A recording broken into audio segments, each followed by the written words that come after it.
Hi, everybody. Martha Creek here, marthacreek.com to contact me.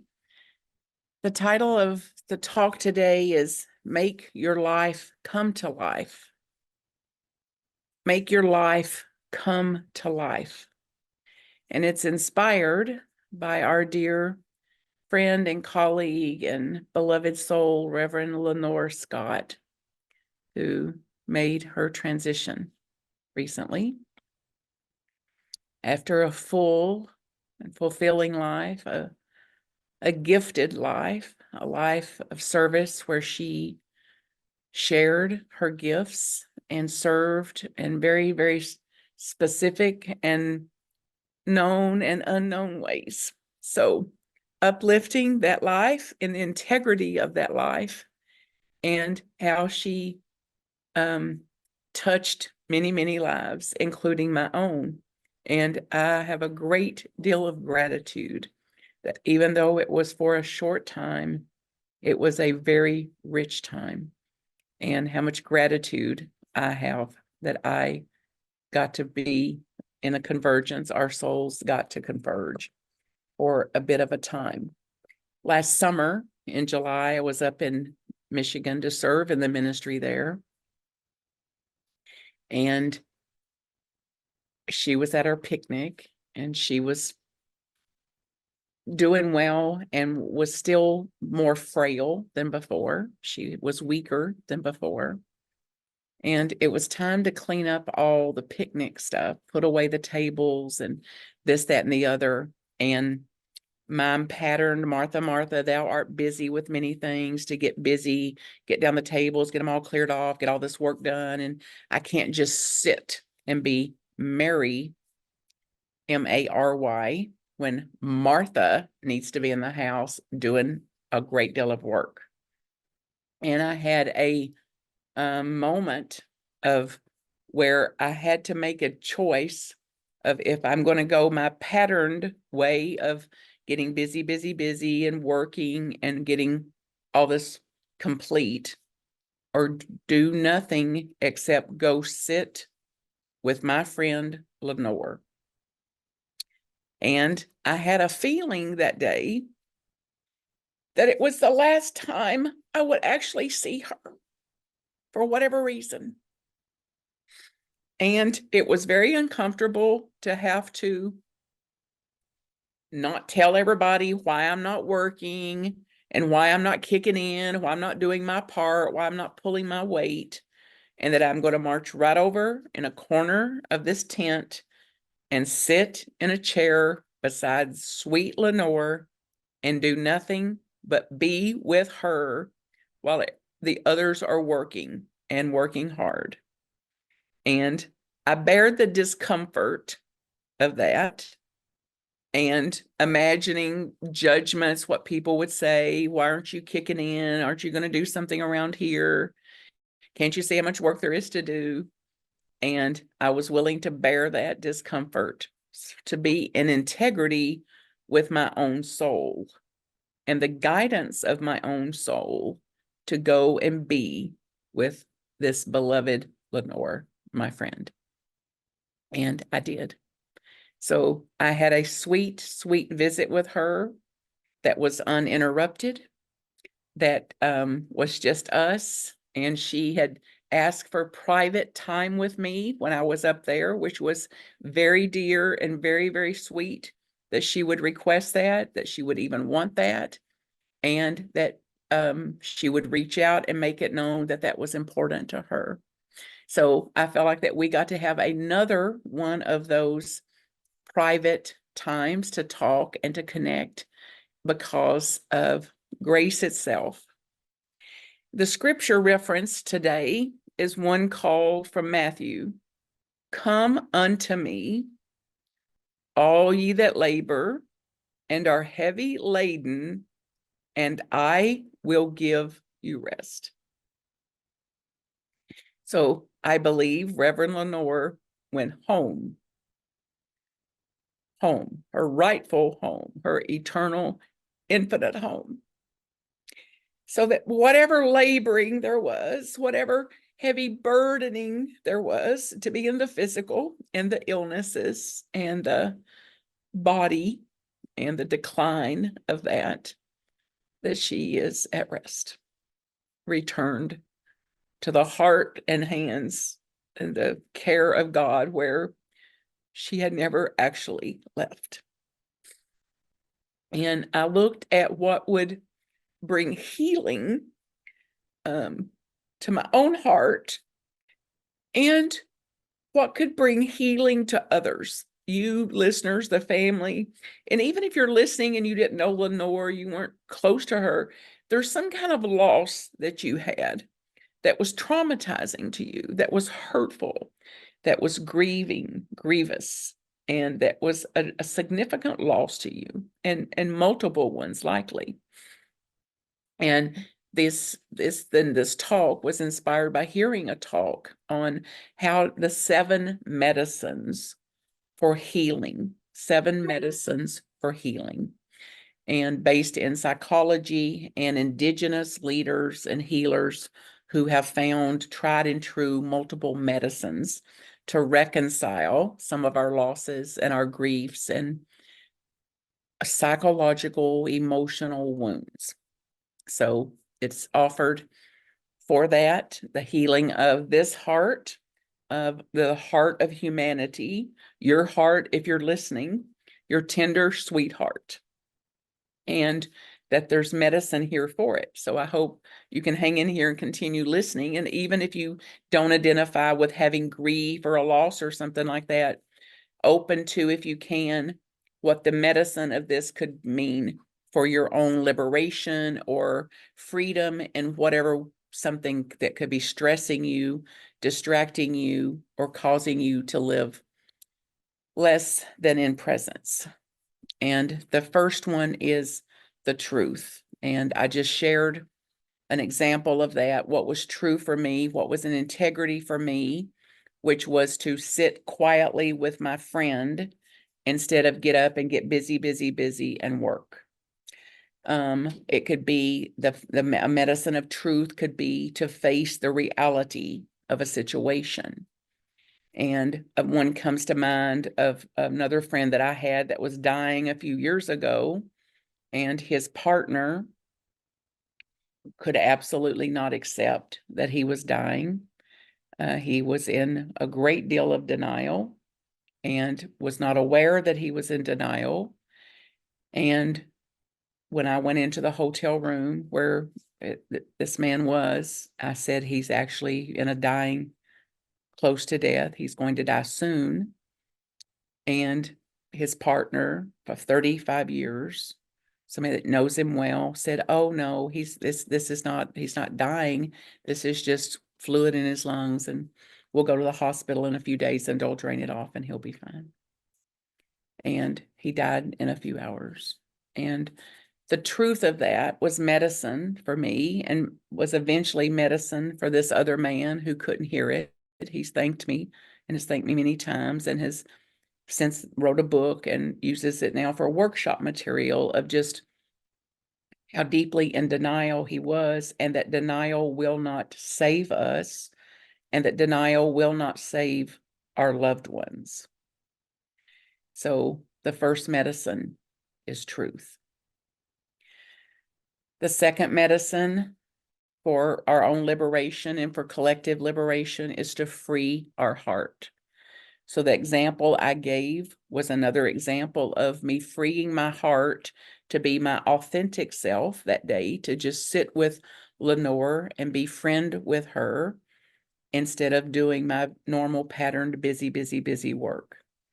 And this means, though, we've got to interrupt the patterns like I described, as well as interrupt the patterns of the way that for centuries, since the beginning of our human species, that we're taught to, even encouraged and often rewarded with this rugged individualization, to disconnect from our spirit, to disconnect from our soul. It's not possible to, but it absolutely looks that way when we disregard what is honest action for us. and that we're not then justified to feel the way we are or to be sensitive, and that we can't, or judged if we feel a despair or sadness or depression, instead of like part of our healing is in integrating these real aspects of ourselves, that this medicine includes freeing our hearts to feel what it actually feels and to accept the feelings of that, and to know that in some way they, of course, over time will rise and pass.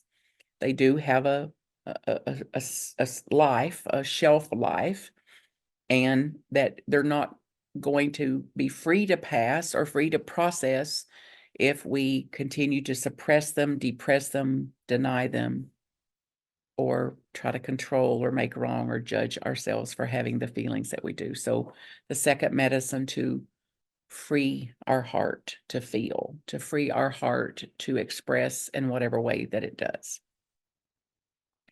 The third medicine is community care. And I'd ask Reverend Ron many times, what could we do, I could do, or others could do to support him? And his answer 100% of the time was supportive care. We have supportive care. We have people who care, people that check on us, people that email, that text, that call, that pray for and with each of them. And the truth is, in this medicine, that, and this is scientifically proven in all cultures, the people that stay together, that heal together, that process together, fare better. They do better. They actually have more longevity. They can sustain more severe things. They can have more immunity, for example. So it is rewriting this script. So it's the opposite of rugged individualism and rugged obtaining power over others, or distrust, or God, I got to suck it up and do it on my own. The opposite of that, to then to say, I've got to rewrite the script of that to say, I've got to allow myself to be in community, a spiritual community in this case, and to receive care in the community as medicine, as medicine. The fourth medicine is self-care. And there's a lot about this. There's a lot of books about this, a lot of teaching about it. It's a buzzword, a keyword: self-care, self-care, self-care. And it's troubling sometimes because it's more of a platitude of self-care than actual self-care. And what is self-care for me is not self-care for someone else. The things that I do to care for myself would even be harmful to somebody else. So oppression, separation, teaches us that the measure of our worth, our worthiness, is in our busyness, our production, our labor, what we can get done, who we know. And it's like the opposite of that then is required here: to do less. And instead of producing, to unproduce, to lie down, literally lie down, to journal, to let our minds imagine, to think, what if, what could I do in this situation? What could I do to ease this situation for myself? To self-affirm, I'm okay, I'm okay, I am enough. Could be to take a walk or listen to a bird song, which has been very helpful to me. And I read some psychology and science on that too, that actually the songs of the birds do something to stimulate the nervous system in a good way, to soothe, not stimulate it, but to soothe it. So everything in us, the sympathetic, parasympathetic nervous system, can relax a little bit listening to bird song. So I do that now routinely. Someone gave that to me as a birthday gift, and I get to hear the birds out there at the feeder each day. And it's self-care for me as an example of that. It could be prayer, meditation, a mantra. So only you know what it is: doodling, journaling, coloring, playing a game, reaching out to somebody, laughing, surrender. The fifth medicine is creativity, making art. And I have guests in my house, and they've spent several hours today making art. And this taps into a mental health benefit, the artistry of it. It clearly reduces stress and allows us to reconnect to our soul. And it for you could be writing or speaking or designs of some sort. For me, it's also jigsaw puzzles that I get to sort and pick out and color code and find the edges and build piece by piece by piece a magnificent creation. Also from needlepoint and making pillows and framed art, so that stitch by stitch by stitch, that I get a chance to relax. And it requires a use of another part of my brain that can't be so busy thinking, theorizing, postulating, sorting out or worrying or whatever, if I've got my hands busy in a creativity medicine, a creation medicine. The sixth medicine is resistance.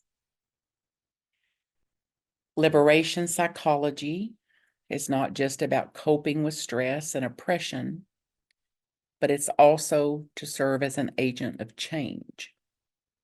And we can shift the tide by organizing, by taking a stand, by making policies, by advocating for ourselves or someone else.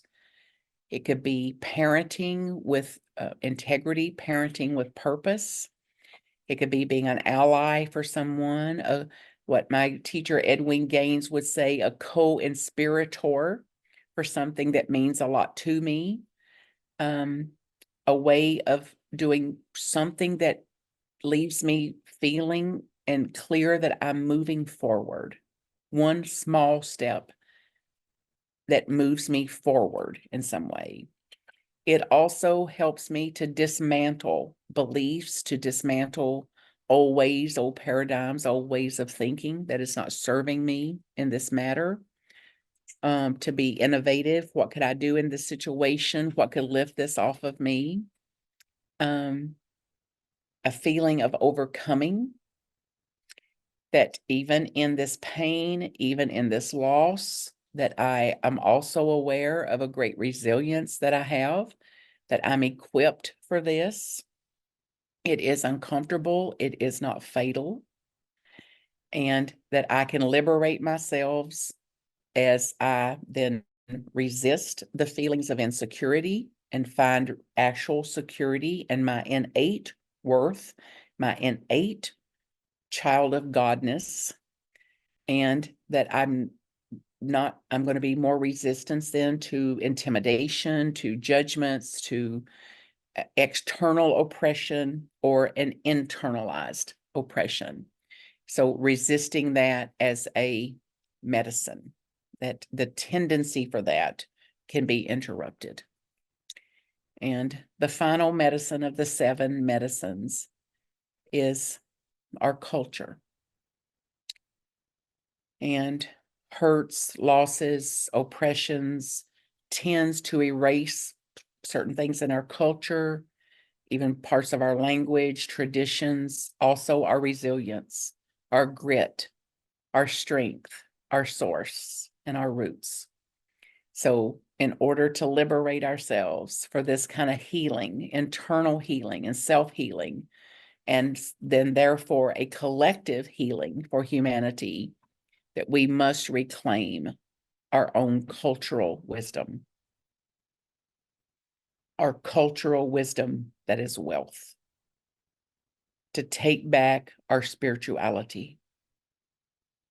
To take back our spirituality, what is actual, what is true, and stretch into seeing the beauty and the wisdom and the ease that is reflected through our ancestors, what they had to bear, what they lived through, what they shined a light on for us, what they encouraged us to do. And this one is especially meaningful to me because in some of the work that I've done in clergy training and seminary over the years, decades now, I found myself speaking about my family disparagingly, critically, like they were poverty level living. They didn't plan ahead. They didn't have savings. They weren't wise about investments. And that's true. That's actually true. What I didn't tell was the rest of it, that they would have given their last jar of food to somebody hungry, or they would have shared their last jar of food with someone hungry or didn't have it, that they were a pioneer people that knew how to live close to the land. So they knew how to take a seed and make a bushel of corn out of it, or one seed and grow a whole crop of tomatoes, or a few seeds and a whole crop of tomatoes. And they knew how to cook it and can it and freeze it and make sure it was there if needed or when needed, and plenty to share and plenty to spare. So it's one thing to say it was a poverty level living versus there was nothing poverty about it.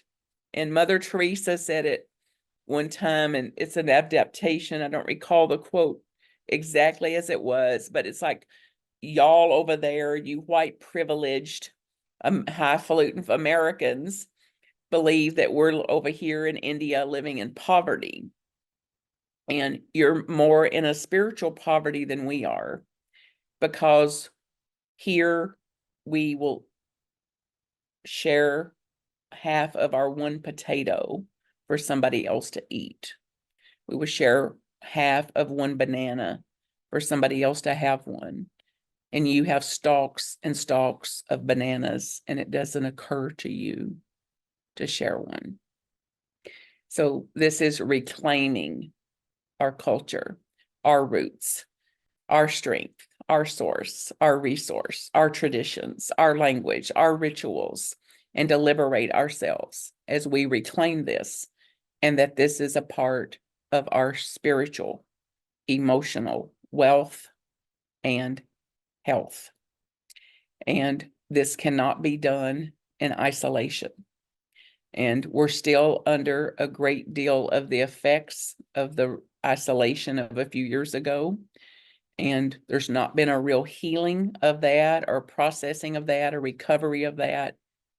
And any tendency to get even more polarized, any more isolated, is, I believe, detrimental. It's considered from the Surgeon General now a crisis, a health crisis of isolation.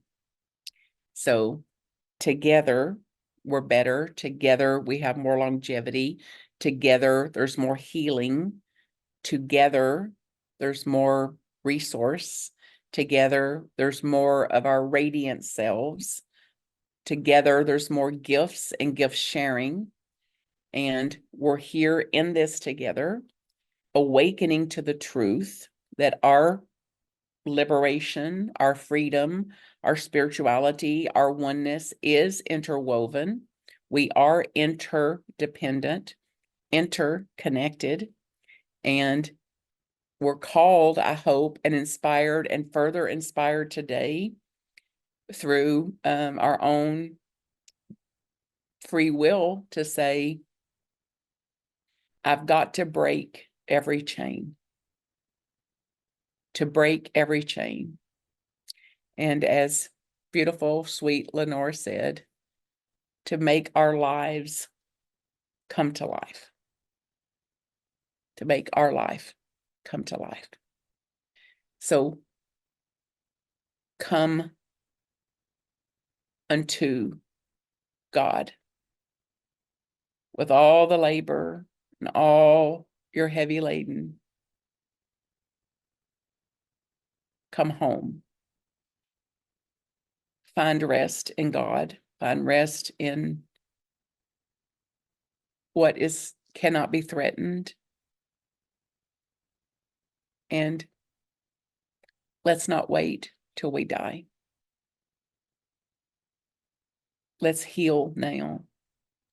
And let's be models and teachers of healing and apply the medicines we know to be medicine.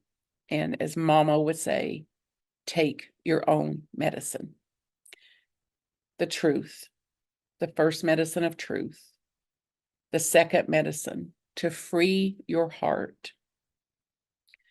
The third medicine of community care, spiritual care in a community, whatever you call it, your neighborhood, your associations, your colleagues, your church.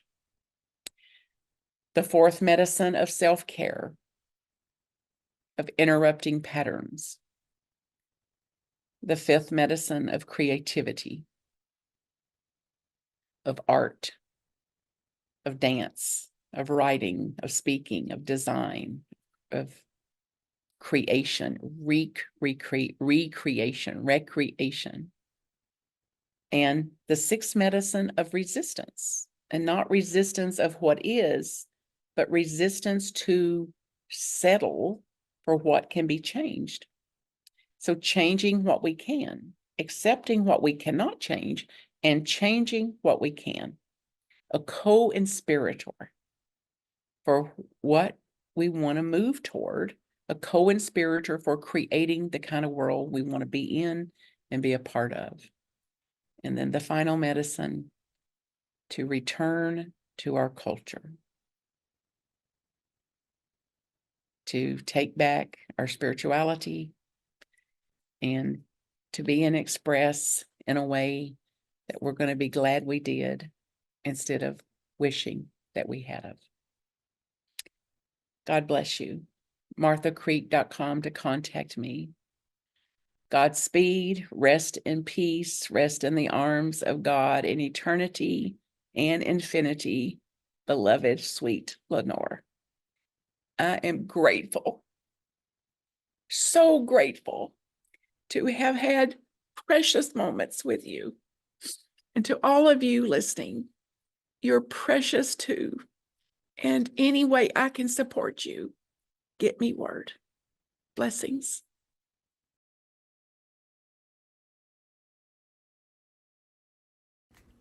MarthaCreek.com if I can support you. Blessings.